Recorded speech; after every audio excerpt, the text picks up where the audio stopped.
क्या भगवान को प्रत्यक्ष अनुभव किया जा सकता है? और कैसे प्रत्यक्ष अनुभूति कराते हैं भगवान शिव? कैसे बात करते हैं भगवान शिव? कैसे देते हैं प्रेरणा? शिव तत्व वास्तव में है क्या? और क्या भगवान किसी को वैसे ही स्पर्श करते हैं जैसे एक मनुष्य दूसरे को करते हैं? जय श्री कृष्णा। स्वागत है आपका श्री साकेत पीठ में।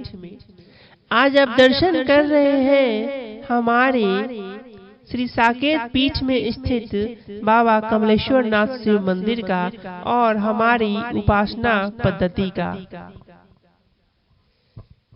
यह एक अत्यंत प्राचीन शिव मंदिर है जहां भगवान शिव करते हैं प्रत्यक्ष बातें और कराते हैं प्रत्यक्ष अनुभूति।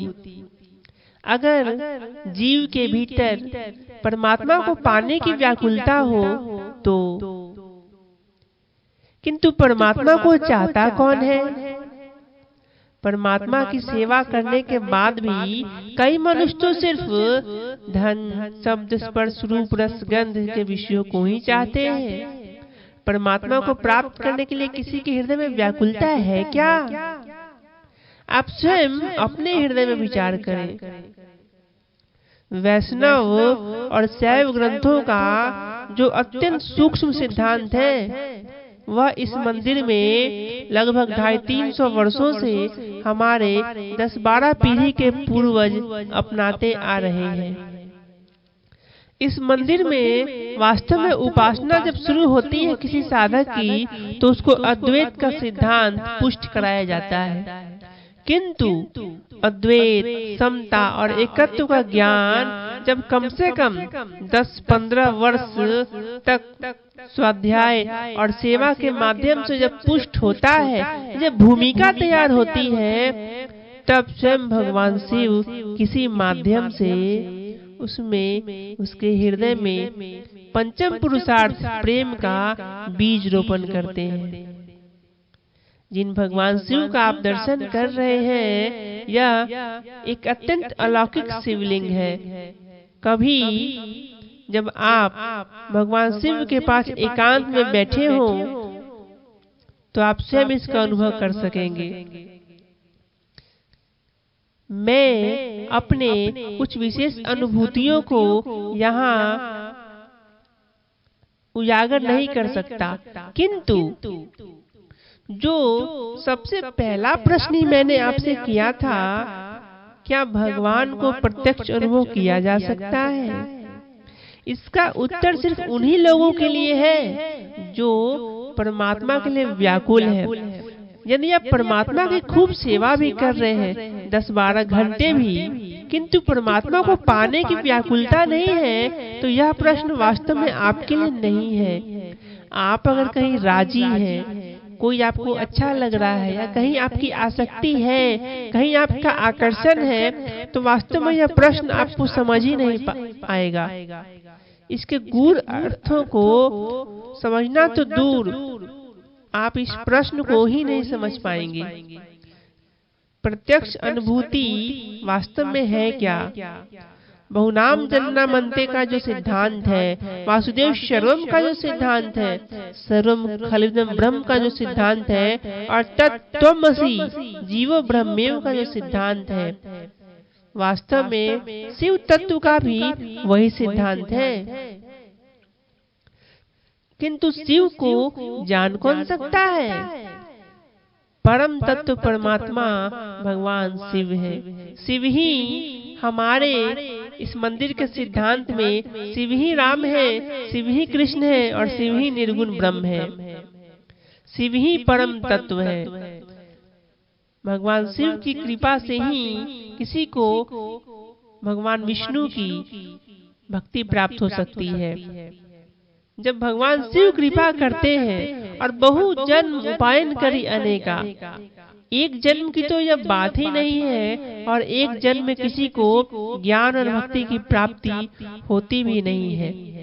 जिन संतों महात्माओं को हम देखते हैं, जिनमें हम परमात्मा की प्रत्यक्ष अनुभूति या उनके भीतर परमात्मा को देखने का प्रयत्न करते हैं, उन संत महात्माओं ने भी वास्तव में कई जन्मों में यात्राएं की है। सेवा, सेवा से शुरू होती है साधना।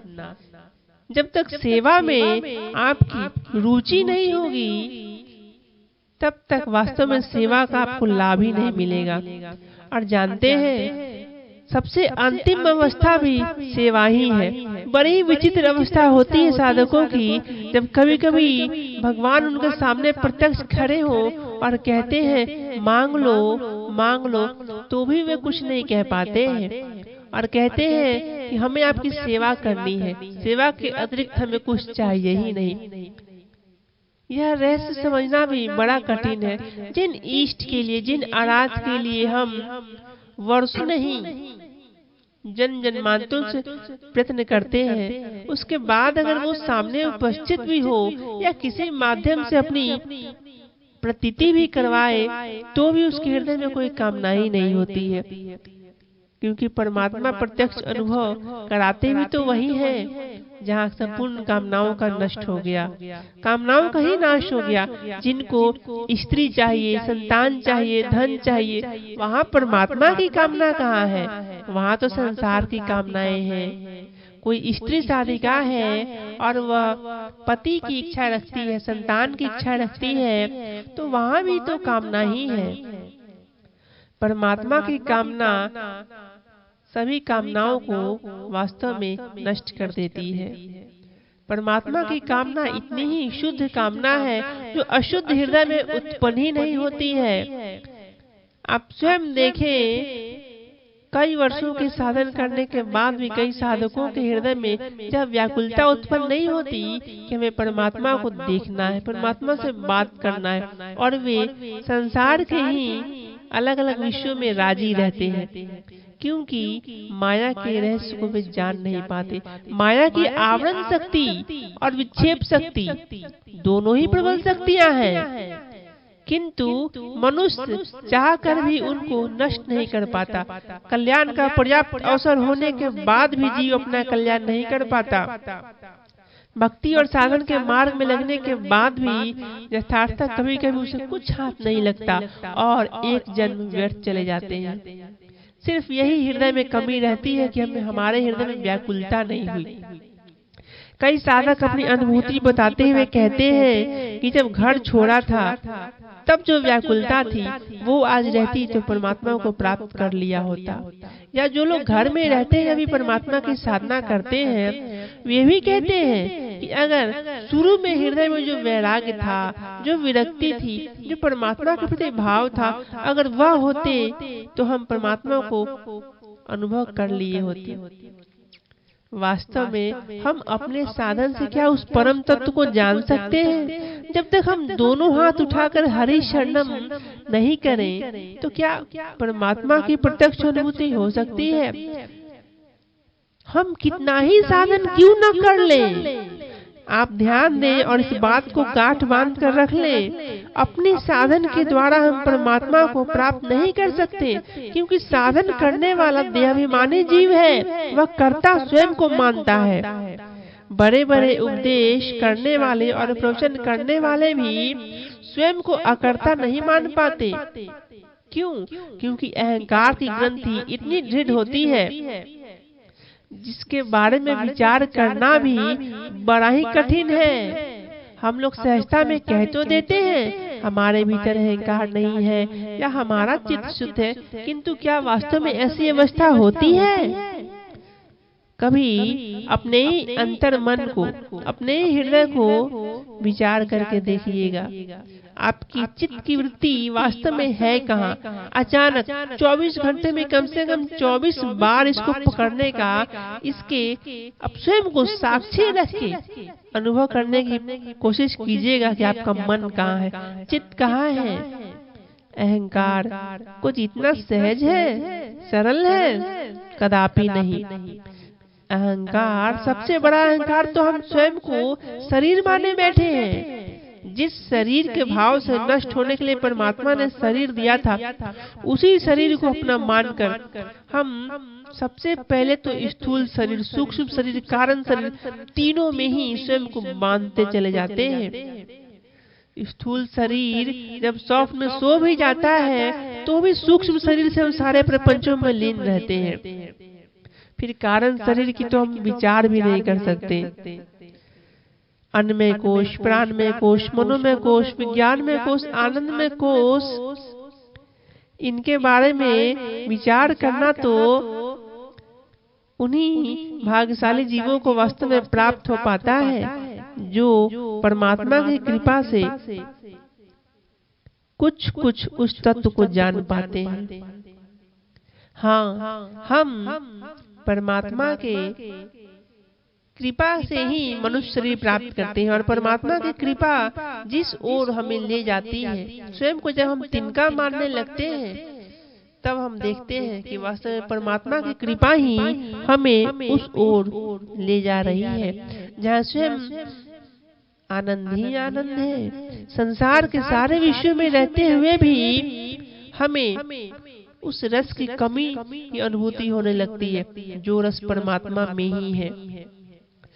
तब हमारे भीतर जब उस कमी का एहसास होता है तब वहाँ से व्याकुलता की यात्रा शुरू होती है। जब तक हम भरपेट खा रहे हैं, भरपेट भोजन कर रहे हैं, भरपेट हम निद्रा ले रहे हैं, भर सुंदर सुंदर वस्त्र पहन रहे हैं, तब तक क्या वह व्याकुलता हो सकती है? और ये सभी कर्म हम आसक्ति पूर्वक कर रहे हैं, तब क्या उस व्याकुलता को प्राप्त किया जा सकता है? गोपियां जब व्याकुल होकर रोने लगी तब जाकर उनको भगवान श्री कृष्ण का दर्शन हुआ। जब व्याकुलता बढ़ी तब और परमात्मा थे कहाँ? उन्हीं के बीच में थे और प्रकट हो गए। वैसे ही हमारे और आपके भीतर बाहर सब और वह परम तत्व व्याप्त है। पूरे ब्रह्मांड में एक तिनका तो छोड़िए, एक तिल बराबर भी स्थान नहीं है जिसको परमात्मा ने व्याप्त नहीं कर रखा है। हरि व्यापक सर्वत्र समाना, प्रेम से प्रकट हुई मैंने जाना। किंतु वो प्रकट होता है सब जगह होने के बाद भी क्या हम उसकी अनुभूति कर पाते हैं? नहीं। क्यों? क्योंकि हम उसे सर्वज्ञ और सर्वव्यापक नहीं मानते। जब हम कोई गलत कर्म करते हैं तो हम यह अनुभूति नहीं होती कि परमात्मा सर्व साक्षी है। अरे परमात्मा का सीसीटीवी कैमरा तो तुम्हारे दिमाग में ही लगा हुआ है, क्या तुम उससे बच सकते हो? सूर्य, चंद्र, तुम्हारा अपना मन, सभी तो कर्मों के ही साक्षी है, किंतु हम उस समय सभी साक्षी को भूल जाते हैं। परमात्मा को जब हम अनुभव करने का प्रयत्न करते हैं, ध्यान दें शब्द पे, अनुभव करने का।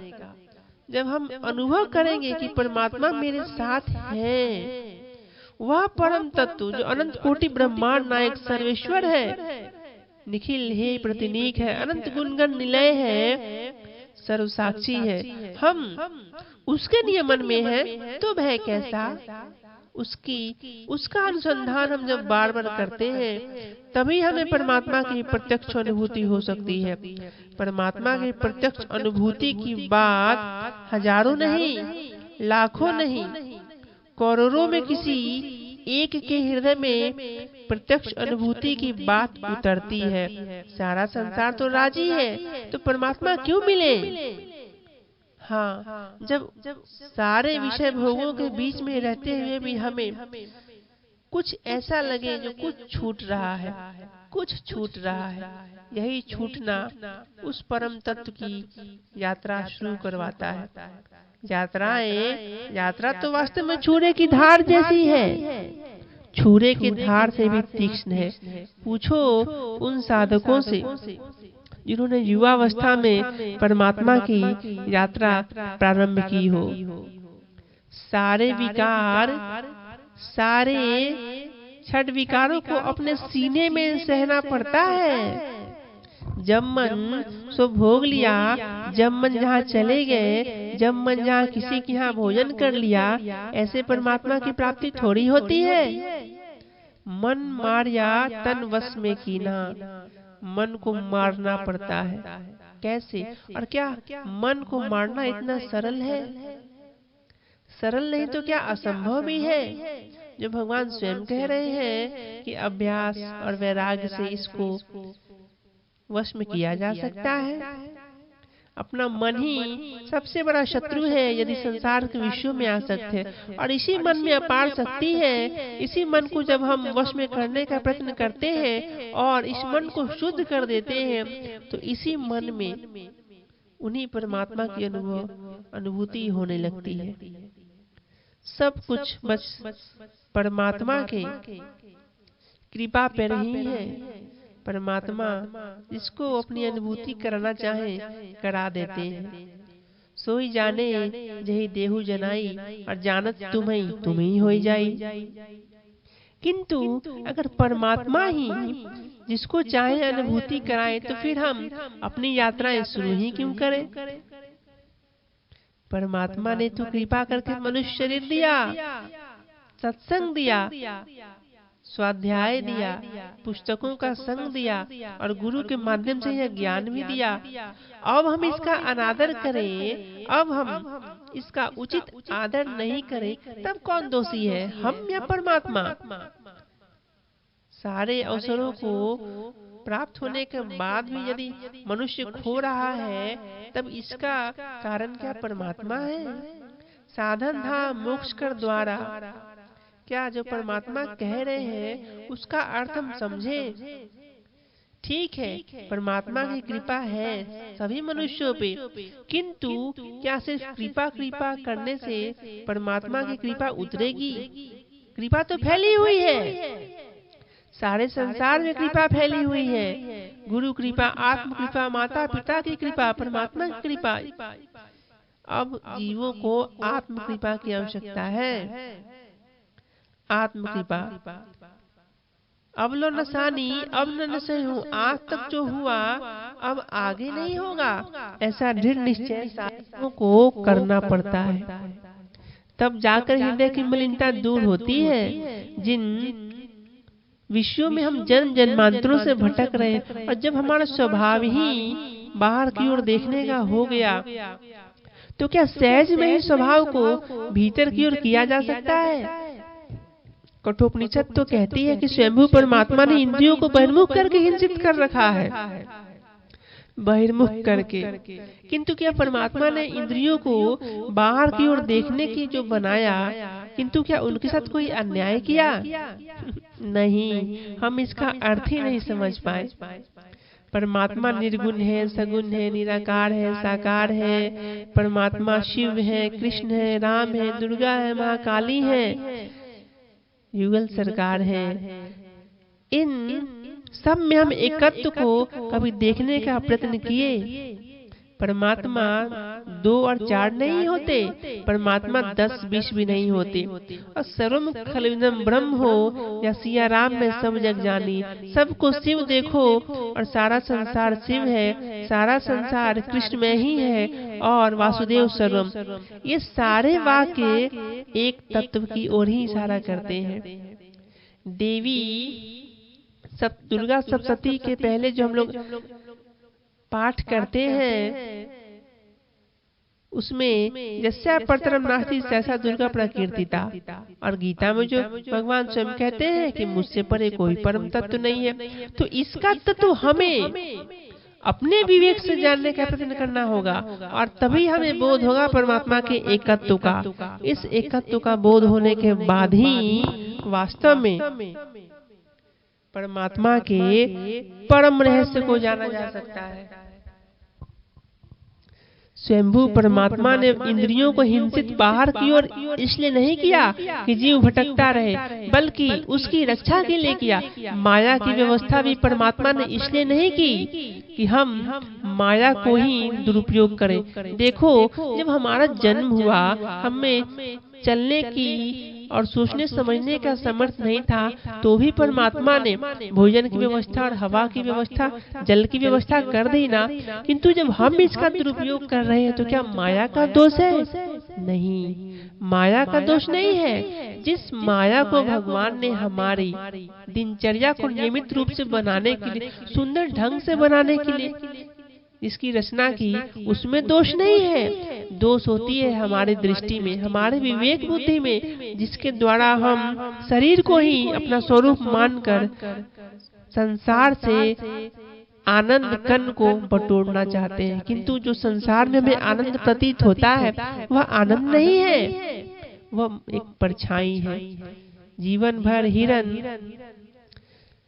कस्तूरी की खोज में भटकते भटकते मर जाता है, लेकिन उसकी ही नाभि में रहने वाली कस्तूरी क्या उसको प्राप्त होती है? मनुष्य जीवन भर बाहर की ओर आनंद खोजता है, किंतु क्या उसे वह कभी आनंद मिलता है? और जो क्षणिक आनंद उसे शब्द स्पर्श रूप रस गंध के विषयों में मिलते हैं, अगर वे वास्तव में नित्य होते तो उनकी तृप्ति हो जानी चाहिए थी ना। किंतु क्या उन्हें कभी उनकी तृप्ति हुई? नहीं। जब तृप्ति नहीं हुई तो वे क्षणिक सुख क्या वास्तविक है? परमात्मा का सुख ही वास्तविक सुख है। परमात्मा आनंद सिंधु है।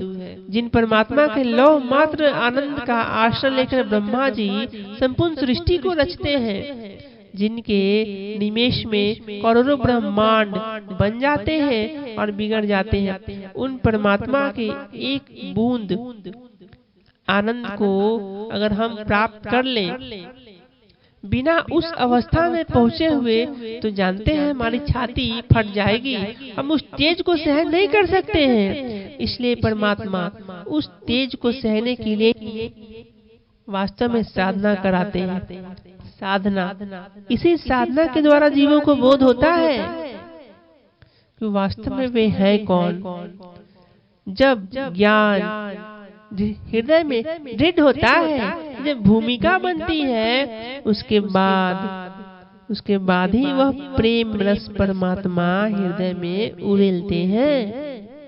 इसलिए मनुष्यों को सबसे पहले अपने हृदय में व्याकुलता को जगाने की चेष्टा करनी है। हमें उस परम तत्व को जानना है, परमात्मा को, जिन्होंने हमें जन्म दिया, जो हमें पालन कर रहे हैं, हमारा पोषण कर रहे हैं। उन परमात्मा को जानने की जब हम जिज्ञासा करते हैं, तब वे परमात्मा दया सागर है। देखते हैं कि देखो यह मनुष्य अपनी चेष्टा से मुझे प्राप्त करने की कोशिश कर रहा है। सब जगह छिपाए हुए, स्वयं को छिपाए हुए परमात्मा भी खोजते हैं कि काश कोई हो जो अपनी शक्ति से, अपनी इच्छा से मुझे खोजने का प्रयत्न करे। देखिए, आप लोग तो वास्तव में बहुत ही भाग्यशाली हैं। अगर सिर्फ सत्संग को सुनकर, ज्ञान सत्र को सुनकर आपके हृदय में परमात्मा को प्राप्त करने की व्याकुलता हो।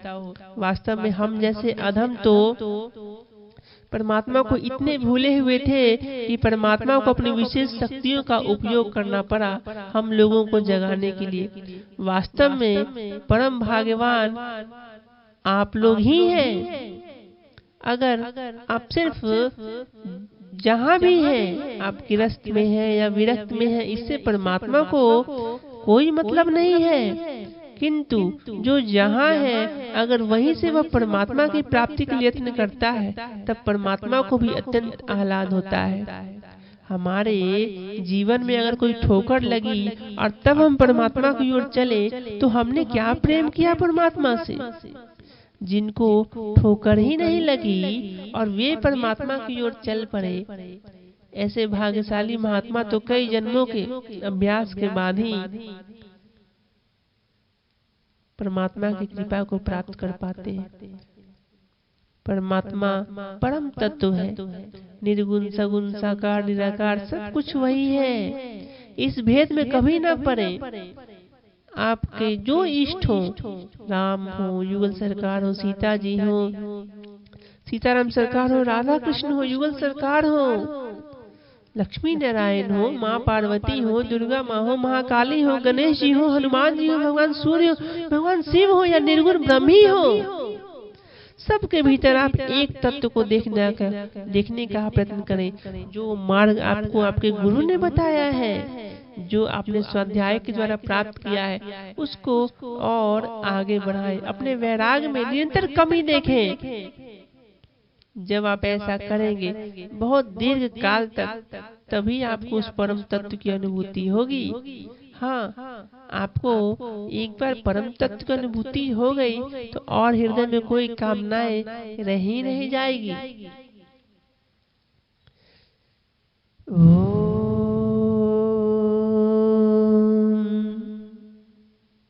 श्रीमते रामचंद्राय नमः। शेष चर्चा फिर कभी। जय श्री कृष्णा।